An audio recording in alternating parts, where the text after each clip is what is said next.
A figura central do cristianismo, Jesus de Nazaré, conhecido também como Jesus Cristo, representa uma das personalidades mais influentes da história humana quando avaliamos o número de seguidores das grandes religiões. Atualmente, o cristianismo lidera com cerca de 2,4 bilhões de adeptos, seguido pelo islamismo com aproximadamente 900 milhões. Além de sua importância no cristianismo, Jesus é uma figura respeitada tanto no islamismo quanto no judaísmo. Independentemente das narrativas religiosas, a esmagadora maioria dos historiadores e estudiosos da Bíblia reconhece sua existência como personagem histórico. No entanto, apesar dessa relevância incontestável, sua trajetória terrena permanece envolta em enigmas. Não há consenso sobre o dia ou mesmo o ano exato de seu nascimento. Além disso, quase 2 décadas de sua vida entre os 12 e os 30 anos permanecem praticamente desconhecidas. Outro ponto que gera debates acalorados, especialmente nas últimas décadas, é a questão de sua vida pessoal. Teria Jesus vivido como celibatário ou teria se casado e constituído família? Neste texto, exploraremos alguns dos maiores mistérios históricos que cercam a vida de Jesus de Nazaré, o homem que, há 2000 anos, dividiu a história em antes e depois de sua passagem pela Terra. Ponto a existência histórica de Jesus não é um tema que gere dúvidas entre os acadêmicos. Ele não é apenas uma figura religiosa, mas um personagem real que enfrentou uma morte brutal por crucificação, um fato amplamente documentado. Além dos relatos bíblicos, diversas fontes históricas seculares confirmam que, há cerca de 2000 anos, um homem chamado Yeshua, nome hebraico que, em português, conhecemos como Jesus, viveu e morreu de forma humilhante e dolorosa em uma cruz romana. O historiador romano Flávio Joséfo, do primeiro século da Era Comum, assim como o escritor Cirio Luciano de Samosata, do século II, mencionam Jesus como um sábio. Outros autores romanos, como Plínio, o Velho e Tácito, reforçam a ideia de que ele foi um mestre venerado, capaz de realizar feitos extraordinários. Tácito, em particular, registra explicitamente sua crucificação. Embora ainda exista uma teoria minoritária que defende a ideia de Jesus como um mito, ela não encontra respaldo entre a grande maioria dos estudiosos contemporâneos. A professora Paula Fredriksen, da Universidade de Boston, afirma que, entre os especialistas do Novo Testamento, a questão sobre a existência histórica de Jesus já foi resolvida de maneira definitiva e afirmativa. Em seu livro de 2004, o historiador britânico Michael Grant reforça essa posição. Nenhum acadêmico sério ousou propor a não historicidade de Jesus, ou pelo menos poucos o fizeram, e não conseguiram refutar as evidências, que são muito mais robustas e abundantes do que qualquer argumento contrário. Outros estudiosos, como o teólogo Richard A. Puridi e o escritor Graham Cray, também destacam que, embora alguns ainda defendam a ideia de que Jesus seria uma criacal da igreja, não há nenhum acadêmico respeitável que sustente essa tese atualmente. Uma das vozes mais autorizadas sobre o tema é o professor Bart Ehrman, especialista em cristianismo primitivo e chefe do Departamento de Estudos Religiosos da Universidade da Carolina do Norte. Mesmo sendo um cético em relação a muitos aspectos do cristianismo, Ehrman defende com firmeza a historicidade de Jesus em sua obra Jesus Existiu? Segundo ele, como historiador, acredito que as evidências importam. Jesus existiu e isso é consenso entre praticamente todos os estudiosos da antiguidade, da Bíblia, dos clássicos e das origens cristãs. Agora, vamos abordar 5 dos principais mistérios que envolvem a vida de Jesus. O primeiro deles diz respeito à data de seu nascimento. Embora o mundo cristão celebre o Natal em 25 de dezembro, não há comprovação histórica que confirme esse dia, nem mesmo o mês ou ano exato do evento. A Igreja Católica, a Anglicana, a maioria das igrejas ortodoxas e algumas denominações protestantes adotam essa data para celebrar o nascimento de Jesus. No entanto, a maior parte dos historiadores não acredita que ele tenha nascido no primeiro ano da Era Comum, apesar de o próprio calendário ocidental dividir a história em antes e depois de Cristo. Embora existam indícios mais sólidos sobre a data de sua morte, o nascimento de Jesus é um tema muito mais incerto, principalmente porque ele não era uma figura pública quando veio ao mundo, ao contrário do que ocorreu. No momento de sua execução, é possível que os primeiros cristãos tenham escolhido o dia 25 de dezembro para celebrar o Natal como forma de coincidir com as Saturnais, uma festa romana que marcava o renascimento do ano durante o solstício de inverno. No hemisfério norte, esse evento astronômico ocorre entre 21 e 22 de dezembro, mas no antigo calendário juliano correspondia ao dia 25. Atualmente, a maioria dos estudiosos acredita que Jesus nasceu entre os anos 6 e 4 a.C. Essa hipótese se baseia no relato bíblico que associa seu nascimento ao reinado de Herodes, o Grande, que morreu por volta do ano 4 a.C. Se essa teoria estiver correta, Jesus teria cerca de 30 anos na época de sua crucificação, o que coincide com a afirmação do Evangelho de Lucas, que menciona que ele iniciou seu ministério por volta dessa idade. Entre os 4 evangelhos canônicos, o de Lucas e o que apresenta o relato mais detalhado sobre o nascimento de Jesus e provavelmente foi escrito entre os anos 63 e 70 da Era Comum, possivelmente com base em textos anteriores.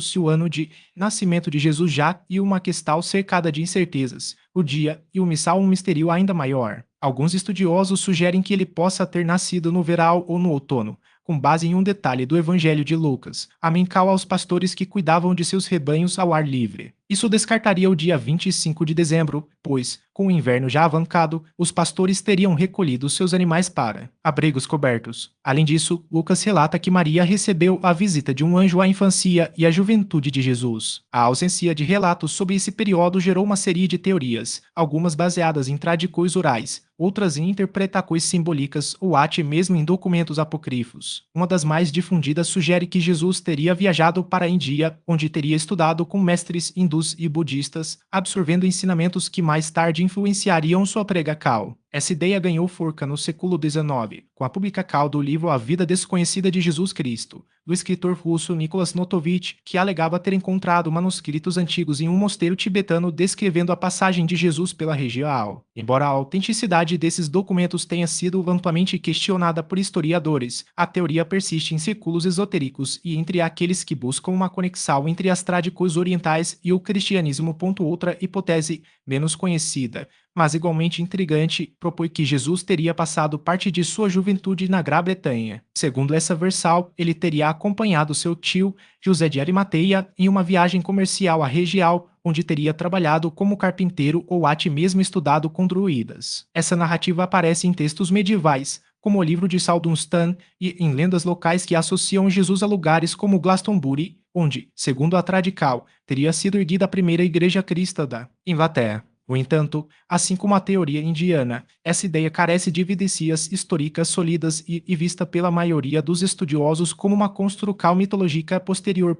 Há ainda quem defenda que Jesus teria permanecido na Palestina durante todo esse período, vivendo uma vida comum ao lado de sua família. Essa interpretação se baseia em passagens dos evangelhos que mencionam seus irmãos e irmãs, como em Marcos 6,3, e na tradição judaica, que valorizava o aprendizado familiar e comunitário. Nesse cenário, Jesus teria trabalhado como carpinteiro ao lado de José, aprofundando seu conhecimento das escrituras e da cultura judaica até o início de seu ministério público. Essa visão, embora menos espetacular, e a mais aceita entre os acadêmicos, por se alinhar melhor ao contexto histórico e social da época. O que todas essas teorias têm em comum é a tentativa de preencher um vazio deixado pelos textos canônicos. Os evangelhos de Mateus, Marcos, Lucas e João concentram-se quase exclusivamente no nascimento, no batismo, no ministério e na morte de Jesus, omitindo detalhes sobre sua formação pessoal. Essa lacuna não é incomum na literatura antiga, onde a ênfase recaia sobre a mensagem e a missão do personagem e não sobre sua biografia completa. No caso de Jesus, a ausência de registro sobre sua juventude pode ter sido intencional,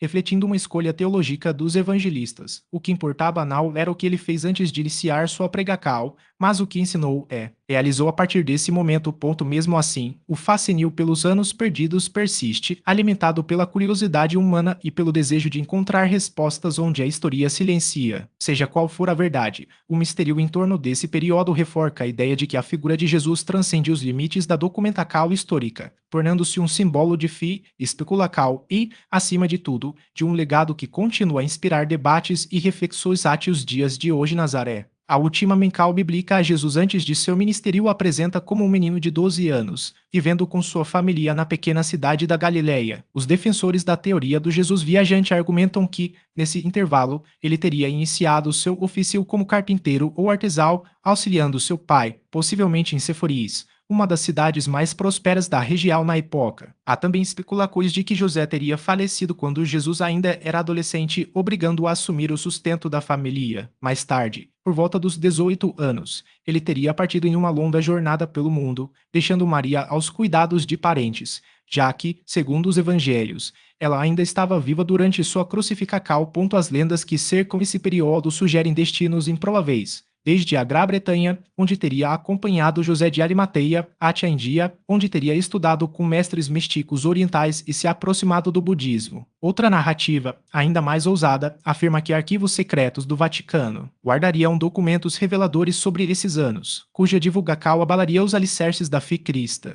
Mas qual plausíveis seriam essas viagens? Um modo de avaliar a hipótese e analisar as distâncias, os meios de transporte e as condições da época. Se Jesus tivesse percorrido todos os lugares atribuídos a ele pelas lendas, teria acumulado mais de 30.000 quilômetros, uma distância equivalente a quase 3/4 da circunferência da Terra. Naquele tempo, o transporte mais comum era pé em estradas sinuosas e perigosas, onde salteadores e animais selvagens espreitavam os viajantes. Um caminhante experiente, como os mercadores e peregrinos da época, poderia cobrir cerca de 25 quilômetros por dia. Assim, para completar 30.000 quilômetros, seriam necessários aproximadamente 1.200 dias de marcha ininterrupta, ou seja, pouco mais de 3 anos. Esse cálculo, porém, não considera as paradas para descanso, alimentação ou imprevistos, o que tornaria a jornada ainda mais longa. Embora as rotas terrestres fossem viáveis, especialmente com a extensa rede de estradas romanas, construídas principalmente para fins militares, mas abertas a civis, cruzar oceanos representava um desafio bem maior. A ideia de que Jesus teria chegado à América do Norte, por exemplo, esbarra em limitações técnicas. As embarcações da época não estavam preparadas para travessias transatlânticas. Se ele realmente viajou para a Índia ou a Grã-Bretanha, é mais provável que tenha utilizado navios mercantes ou de passageiros, que, apesar de lentos e arriscados, eram a forma mais eficiente de cobrir grandes distâncias. Outro ponto controverso e a possibilidade de Jesus ter sido casado. Nenhum texto bíblico canônico faz menção a um casamento ou a filhos. No entanto, em 2003, o escritor norte-americano Dan Brown reacendeu o debate com seu romance O Código da Vinci, que apresenta Jesus como marido de Maria Madalena e pai de uma filha, cuja linhagem teria se perpetuado na realeza francesa. A ficção, porém, ganhou contornos de realidade em 2012, quando a historiadora Karen King, da Universidade de Harvard, revelou um fragmento de papiro do século IV com a frase em copta: Jesus lhes disse, minha esposa. Em comunicado à imprensa, King esclareceu que o documento não provava que Jesus havia sido casado, mas demonstrava que a questão já era debatida entre os primeiros cristãos. Segundo ela, a tradição de um Jesus celibatário se consolidou apenas séculos depois de sua morte, quando grupos cristãos começaram a usar seu estado civil como argumento em discussões sobre sexualidade e matrimônio. O fragmento, o tamanho de um cartão de crédito, foi analisado por especialistas que confirmaram sua autenticidade com base na composição do material, na gramática e na tinta utilizada. Ainda assim, sua origem permanecia incerta, pois o proprietário preferiu manter o anonimato. O debate reaberto pelo papiro ganhou repercussão global. O The New York Times destacou que, mesmo sem respostas definitivas, a descoberta reacendia questões antigas. Maria Madalena teria sido esposa de Jesus? Eles teriam tido descendentes? Esses questionamentos, embora remontem aos primeiros séculos do cristianismo, permanecem relevantes em um contexto contemporâneo, especialmente em discussões sobre o papel da mulher na Igreja e os limites do sacerdócio. A Igreja Católica, por exemplo, mantém a posição de que o celibato clerical se baseia no modelo de Jesus, o que reforça sua resistência a ordenar mulheres ou homens casados. Da Hellbook, estudioso do Novo Testamento no Seminário Teológico de Dallas, classificou o fragmento como um asterisco na história de Jesus, algo intrigante, mas insuficiente para alterar dogmas estabelecidos. Enquanto isso, o sudário de Turim, outra relíquia envolta em mistério, continua a alimentar a devoção e a controvérsia. Conhecido também como Santo Sudário, trata-se de um tecido de linho que exibe a imagem tênue de um homem com marcas de crucificação, tanto na frente quanto nas costas. Para muitos fiéis, e a prova material do sepultamento de Jesus, onde sua imagem teria sido milagrosamente impressa. A história documentada do sudário remonta a 1354, quando foi exibido pela primeira vez na cidade francesa de Lirey, no atual departamento de Albi. Na época, o bispo de Troyes o denunciou como uma falsificação, mas isso não impediu que a casa de Savoia o adquirisse décadas depois. Desde então, a relíquia passou por diversos locais, incluindo Chambéry, onde sofreu danos em um incêndio em 1532, e Turim, onde permanece até hoje sob a guarda da Igreja Católica. Sua autenticidade, no entanto, nunca foi comprovada de forma conclusiva. Em 1453, o sudario foi transferido para uma capela na cidade francesa de Chambéry, onde, em 1532, sofreu graves danos em um incêndio que atingiu o local. As marcas do fogo, visíveis até hoje nas bordas da relíquia, foram parcialmente reparadas por freiras carissas que costuraram remendos sobre as áreas queimadas. Décadas depois, em 1578, a Casa de Saboia decidiu levar a peca para sua nova capital, Turim, onde permanece desde então. A partir de 1883, o sudario passou a ser abrigado na Capela da Sagrada Mortalha, um templo projetado pelo arquiteto Guarino Guarini especialmente para sua preservação. A capela, integrada ao complexo arquitetônico da Catedral de Turim e conectada ao Palácio Real da cidade, foi concebida para garantir condições ideais de conservação, protegendo a relíquia da umidade, da luz excessiva e de outros fatores que poderiam acelerar sua deterioração. Em 1983, a propriedade do sudario foi oficialmente transferida para a Igreja Católica, que desde então assume a responsabilidade por sua guarda e exposição pública. Apesar de sua importância religiosa e histórica, a autenticidade do sudario sempre foi alvo de debates. Em 1978, o químico e microscopista norte-americano Walter Messecrone analisou amostras da peca e concluiu que a imagem havia sido criada com uma só local de pigmento vermelho ocre diluído em um meio gelatinoso. Segundo suas pesquisas, as supostas manchas de sangue seriam, na verdade, resultado de uma tinta base de vermelhal aplicada de forma deliberada. Embora seus achados tenham sido contestados por outros especialistas, que argumentaram sobre possíveis contaminações ou métodos de análise imprecisos, o estudo reforçou as dúvidas sobre a origem da relíquia. A controvérsia ganhou ainda mais força em 1988, quando 3 laboratórios independentes, da Universidade de Oxford, da Universidade do Arizona e do Instituto Federal de Tecnologia de Zurique, realizaram testes de datação por carbono 14. Os resultados, com 95% de confiabilidade, indicaram que o tecido foi produzido entre os anos 1260 e 1390, período muito posterior à crucificação de Jesus. Para os defensores da autenticidade do sudario,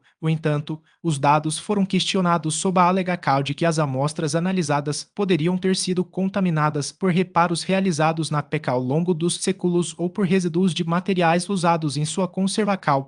Até hoje, o sudario de Turim segue como um dos objetos mais estudados e controversos da história, enquanto a Igreja Católica evita afirmar categoricamente sua autenticidade, limitando-se a apresentá-lo como um símbolo de devoção. Cientistas, historiadores e teólogos continuam a debater suas origens. A relíquia, exposta apenas em ocasiões especiais, atrai milhares de peregrinos e curiosos, divididos entre a fé na sua sacralidade e o ceticismo diante das evidências científicas.